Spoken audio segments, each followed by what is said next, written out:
This is Trend Following Radio, where great thinking comes alive. Nobel Prize winners, legendary traders, best-selling authors, and the pros that know what drive us irrational human beings. I am your host, Michael Covel. Not filtered, raw, honest. That's my passion.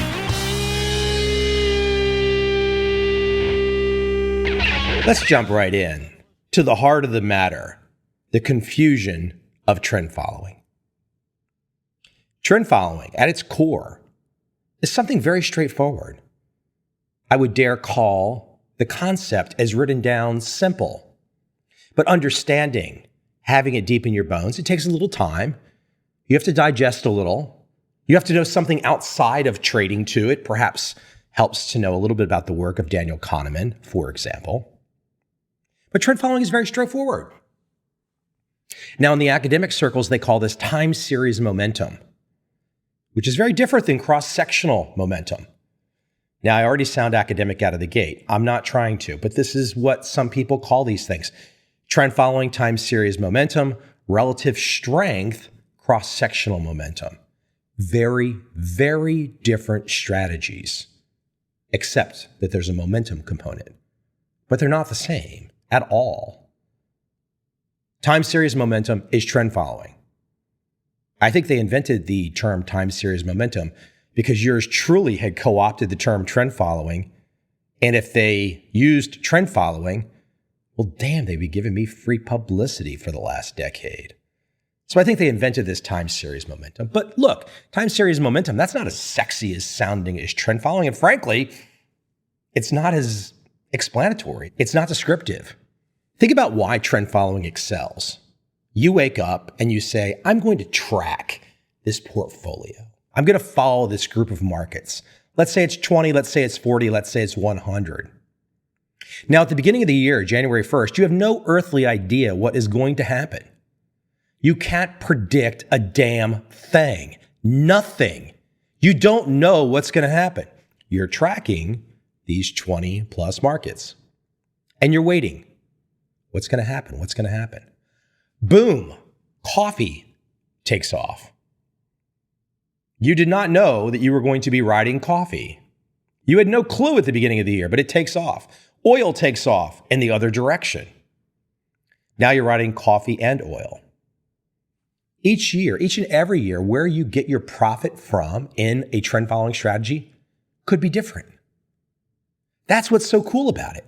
You're completely opportunistic. As Bill Dunn once said so famously, targets of opportunity. We are looking for targets of opportunity. It's the Bayesian thinking. Let's experiment a little here. If it goes our direction, okay, we'll keep going. If it doesn't go our direction, David Ricardo, stop losses, 1700s, we get the hell out. That's it. Dip your toe in the bathwater. Too hot, pull out. Ah, just right, get in, boom. That's the thinking. And the way it works when these big trends don't happen, you get small losses. Lots of small losses. Because you can't predict which one of those markets at the beginning of the year is going to take off, but you have to keep trying on all of them. That's the way it works. That's the beauty of the strategy. It's venture capital 101 disguised as trend following, or perhaps the venture capitalists stole it from trend following. The idea, the concept that we can't know. So we must try. And with a 40%, 35% win rate, you just don't know what's going to happen. You take your signals, you get on. Now, this is not like the death cross. You hear this stuff on Business Insider or CNBC every 6 months. XYZ movement just happened in the market. The death cross, which therefore then means this will happen next. And that's where it gets confusing, because that's not trend following. Look, most of the stuff they teach in these CMT programs are 100% bullshit. And if you have your CMT, You must admit that to yourself. If you have a CMT right now and you can't admit to yourself that you've been taught bullshit that doesn't work, and I'm just going off on a side tangent here, the evidence is out there. If you have spent your time becoming a, certified or chartered market technician, this so-called classical technical analysis that purports to tell you which way any market is going to go, ridiculous. Where's the evidence for it? The only reason I sound remotely cocky, and I'm not necessarily trying to sound cocky, but the only reason I sound remotely cocky is because when I stumbled into this trend following world, there were all these track records. And you could look at the month by month data and you would say, wow, that's really interesting. Look at the performance of John Henry. Look at the performance of Keith Campbell. Wow, they're making and losing money in the same months, but they have nothing to do with each other. They're entirely separate firms. That's interesting. But the data told the story. Not Mike Covel making up a story about a death cross or some other nonsense that's taught in a CMT program. Classic technical analysis. Come on, man. If you want to go that direction, then put your cards on the table. Where's the proof? Not just the stories. Where is the proof? Where are the long-term track records, multiple long-term track records, not the one guy that's been up on a mountain supposedly using all of this hocus pocus? Where are the multiple people with all of this predictive technical analysis that have been kicking ass in the markets for the last 5 decades? Just put the damn evidence on the table. Now, I don't want to sound too strident today. I should calm down. It's early where I am in this part of the world. 2 great white papers you should check out. Now, you might be saying, Mike, white papers, academics, that's a bunch of nonsense. You don't like academics. I like academics that tell the truth. 2 white papers to check out. Time Series Momentum, authored by Tobias Moskowitz and Lasse Peterson. Lasse Peterson, who has appeared on this podcast, who is with AQR. As I've mentioned also in this podcast before, you should check out AQR's paper showing trend following performance going back over 100 years. Another paper to check out, Time Series and Cross-Sectional Momentum Strategies under Alternative Implementation Strategies. One of the authors is Ron Bird. There are other authors as well. Both of those papers are worth checking out because they do a very good job of outlining exactly what I'm saying with my gusto and my piss and vinegar. They do a wonderful job of laying out the academic foundation for why this works, for what it is. Now, some of it's a little dry, and for those of you that are not into the academic reading, well, let me get a little self-serving. Go pick up my 2017 edition of Trend Following. Made for all types of readers, but it lays out the trend following foundation, all of the evidence, the why this works, the how this works, who has excelled at it, and how you can possibly use it if you want to.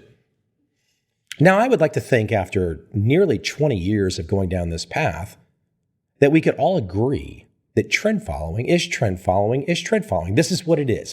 It's time series momentum. We have this diversified tracking portfolio. We wait for markets to take off at the beginning of the year. We don't know which ones are going to take off. Maybe none take off. Maybe there's a lot of sideways action.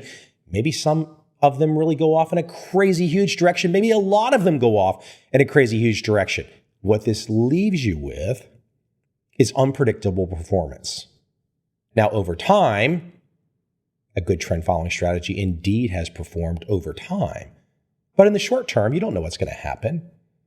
You can't say, I want 1% a month. Anyone that tells you they want 1% or 5% or 10% a month, reach for your wallet. Your wallet's gone. It's been picked.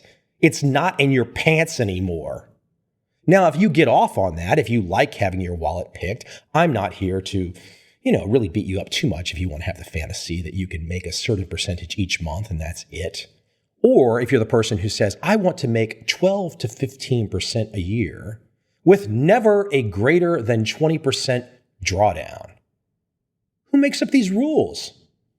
You think life runs on what you want? Who predicted the fall of '08? Who predicted October of '87?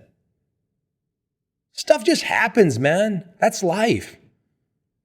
And if you can accept, which we should all be able to accept by now, that stuff just happens, man, that's life. Well, how do you trade a stuff just happens, man, that's life worldview? What do? Boom, trend following. Now, I admit I'm pretty good at telling this story. I've found the numbers to back it up. I have found the examples. I have threaded the narrative together to where it's a pretty compelling story. But like anything, when Wall Street sees a compelling story, they want to glom onto it. They want to add to it. They want to expand to it. Because look, if this guy Covel or other people in the trend following space lay down this really solid foundation, well, other people look at that and they say, gosh, I can do something a little bit different, or I'm doing something a lot different, but it kind of sounds like I can make people believe it's trend following as what I've just described, which frankly is not really debated. I don't know who's debating the concept of trend following and time series momentum. I mean, you're only debating it for one of two reasons. You're ignorant or you've got an agenda. But where I'm headed is quite simple. When you lay down this foundation of trend following, all this great research, all this great detail, this great narrative of where everything is going, people want to attach to that. And one of the classic ways they attach to trend following, and I have seen this recently across assorted social media platforms, is people declare, well, I do trend following. Okay, fair enough. I'll take you at your word. Now, show me that you do trend following. Well, most of the time, they don't show you. They just tell you. And if you ask any questions, they get mad. They accuse you of this. They accuse you of that. They make up logical fallacies. They go down these insane, harebrained directions because they know it's not the same as trend following. Here's a great example. If you trade one market and you purport to be a trend following trader, explain that to me. Let's say you just trade the S&P and you're a trend following trader. You just trade the S&P. How does that work? You're simply trying to beat one market. Well, if there's no opportunity in that one market, but all those other markets are moving, I mean, you're simply battling to have what? A little bit more return, or frankly, maybe you do worse than just buy and hold the S&P? That's not trend following. One market alone is not trend following. Day trading is not trend following. You need the distance. You need the time. Long-term trend following. That's the point. But if you see people that say, I'm trading one market alone and my trend following strategy predicts that this will happen, therefore, that strategy might work. Maybe. I don't know. But it's not trend following. That's my point. It's something else. What I try to do as the keeper of this flame, to the best of my ability, is lay down the evidence of what trend following is, how it's excelled, how you can learn to do it yourself. For example, go check out these particular pages on my website. Trendfollowing.com/resources, trendfollowing.com/markets, trendfollowing.com/charts, trendfollowing.com/zero-sum. That's the kind of evidence that I'm talking about. That's the detail, the granular detail, that if somebody wants to come to me and say, well, this is what I do, and it's trend following too, and I don't have the ability to examine the detail. For example, in my newest edition of Trend Following, I put a track record in that book, a month-by-month track record where you can look at each data point for each month, and you can observe and you can say, oh, okay, that's what that particular trader did for each month going back over a decade. Now, you can find this data across many, many different trend following traders, and you can examine it, you can look at it, you can wrap your arms around it. If somebody comes to me with some strategy that I don't know what it is exactly, and I don't have that data, I can't make an independent judgment. I can't observe. I can't come to any conclusion. If you want me to believe something that you want to tell me, Don't throw your story at me. Just let me see the data. That's all I ask. Give me the data. The reason people trust me is because I start with the data. Then we work out and we can all learn together how this all connects. But if we don't have the data and we just have the guy behind the curtain screaming Oz, what are we left with? What's the feeling you have? If somebody won't tell you the data, if they won't tell you how it works, if they won't at least acknowledge the basics of something like trend following, where you can see clear as day, like I just named on those 4 URLs, I would hope, even if you started with a disagreement with me on this episode, if you go to those 4 URLs, you can walk away and go, you know what? I dislike Mike Covel. I dislike trend following. I don't like any of this. But it's true, meaning this is what trend following is. You don't have to like it. You don't have to want to do anything with it. I could care less. But let's at least agree to definitions. That would be nice. Now, of course, that's not the way the world works. People are always looking for an angle. They want to pull one over on you, so to speak. And that's why I am here. That's why I love doing what I'm doing. That's why I love taking this podcast out in different directions. I had a lady on recently, Allison Gopnik, professor of psychology and philosophy at Berkeley. Fantastic conversation. She works within child development, human cognition, especially in those early years. Her phrase that I love, Bayesian babies. Because babies, unknown to what we normally think of as babies, are in their minds constantly utilizing conditional probability. They're constantly testing.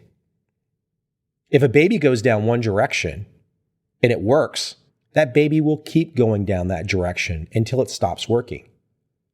If a baby starts going down one direction and it doesn't work, baby stops, adjusts, and goes the other way. That's the Bayesian thinking. Go read about Thomas Bayes. Years ago, Larry Height telling me, Thomas Bayes, Michael, go read about Bayesian statistics. Not something I was fortunate enough to get in college. But hey, man, if you haven't looked around, the internet's free. If you want to know what Bayesian statistics are and you want to learn about it, easy enough. Even if you just go the big picture of understanding what I just said, which is right back to time series trend following momentum. Go down a path, it doesn't work, go down the next path. If that path keeps working, keep going down that path. Boom, trend following 101. So, I see the agendas out there. I see the desires for people to see something so well presented as trend following, and they want to glom onto it. They want to use that narrative to bolster whatever they're doing. And what they're doing might be fine. It might be a good strategy. But please don't come to me with something that's not trend following and expect me to go, oh yeah, that's trend following. That's not the way I work. Our relationship, mine and yours relationship, me speaking, you listening, or my other associations that I have in my life, all mutual respect. We have to respect each other. If we don't respect each other, and it comes down to a game of hide the potato or logical fallacies or cognitive dissonance, or Mike, you don't like me. Come on, man. I'm too old. I don't care. I don't care about your emotional drama. If you really, really, really want to come at me with emotional drama, I'm telling you right now, I've taken more scars and more slings, more arrows than you can imagine. I didn't start that way. I didn't plan that way. And I'm quite lucky that I've gone that way. But you talk about anti-fragility, not being fragile. I'm not a fragile guy. I like it when you come at me. I'll give you another fun example. A guy came at me recently. He wanted some more information or something about trend following. And I happened to just notice that he had literally written this 2-star nasty review on Amazon. And I was like, give me a break. Like, the guy is coming at me, wanting all this information. And he says in his email how great my book is and all this other stuff. And I see this nasty 2-star email. And I said, hey, man, you're not a serious person. You can't write a one-line review of a book and expect to be taken seriously. There's 220,000 words in my book. And so I called him out in email. I said, you're not a serious person. Now that struck a chord. Of course, nobody wants to be called not a serious person. He was not a serious person, though. A serious person just doesn't say a one-line attempt at trying to discount something as detailed as this strategy. So you can guess what he did when I called him out. And I love this. He lowered his review from 2 stars to 1 star because I called him out. And then he wrote me back and he said, well, if you can show me in your book where it is that I'm looking for whatever he thought he was looking for, then I can change my review to 5 stars. I was like, what is this, a negotiation? I wrote the guy back and I said, I'll tell you what, I want you to leave your 1-star review exactly as it is, because you know why? I want batshit crazy. I didn't use that phrase in the email, but that's the way I think. I want the people that don't get it. I want the people that are buried in cognitive dissonance to say whatever they want to say. Feel whatever you want to feel. Just don't expect me to take you serious. I learned from some really smart people to get to the point now where I can have these great conversations on this show, or I can offer 20 or 30 minutes of insights. When you have the chance in your lifetime to spend time with the likes of a David Harding or an Ed Seykota or a Larry Hite, the list goes on and on. These are some of the most interesting people on the planet. And they too took in information from all these other sources. So what I've tried to do is surround myself with these voices that stay objective, that stay true. You don't have to like them. Maybe they've got a personal foible that you think is weird or this or that. I don't care about any of that stuff. But when it comes to the truth, can we stay focused on the truth? Can we at least acknowledge that if you want to put an agenda on the table, okay, let's just circle it and say that's an agenda. But I'm only motivated by trying to find what's real, what's true. Where has the consensus, the scientific consensus, taken us? I mentioned Alison Gopnik a few moments ago, dedicating her life's direction to figuring out how babies are thinking and computing at very young ages. I'm talking like 15 months, even younger. And they have figured out some amazing things. Another guest on this show, Oliver Hart, the 6th Nobel Prize winner to appear. The only reason he would come on this show is because he knows I have a track record of dealing with other people in his league. And he's willing to take a gamble that I'll be fair, that I'll be a straight shooter, that I won't have an agenda, that I want to get the best out of him. Oliver Hart has a Nobel Prize. He doesn't really have to talk to anybody except his students. But my job, my task, is to let somebody like that shine so we can find out the best of what he has learned across his lifetime. That's the whole goal here. For all of my podcast guests, it's just about me trying to figure out what it is that all of us can take away. And if we want to dig deeper, we can. Because if someone dedicates their life to 3 to 4 decades, and in Oliver's case, contracts, game theory 101. So when I go down this path of dealing with the David Harding or the Ed Seykota or the Larry Hite, or on this podcast when I talk to 6 Nobel Prize winners, it's a quest for reality. It's a quest for something that we can touch and feel, understand. We've run it through the scientific method. Do I get everything perfect? Of course not. But do I keep trying? Well, you have to judge. 600 plus episodes, the evidence is out there. Do you think I go down the path, the right path? Many people approach me. They want to come on this show and they want to have some topical conversation, or they want to just go down this opinion direction. I just delete their emails. I have no interest.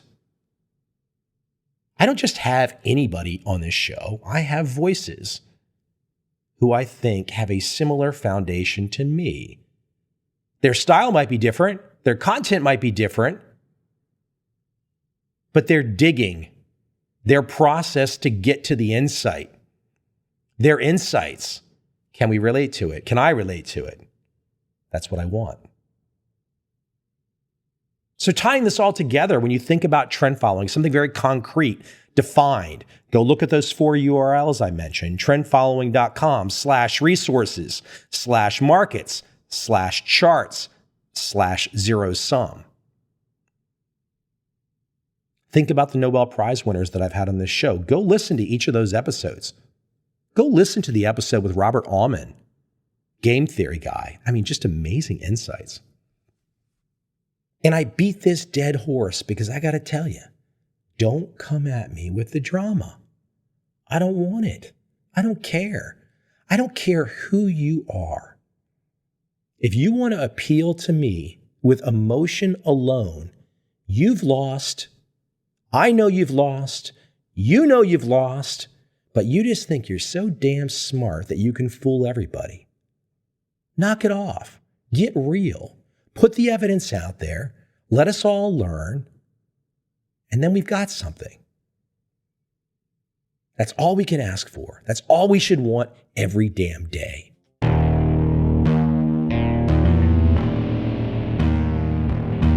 I see a time when those awake will understand how to make money in up, down, and surprise markets.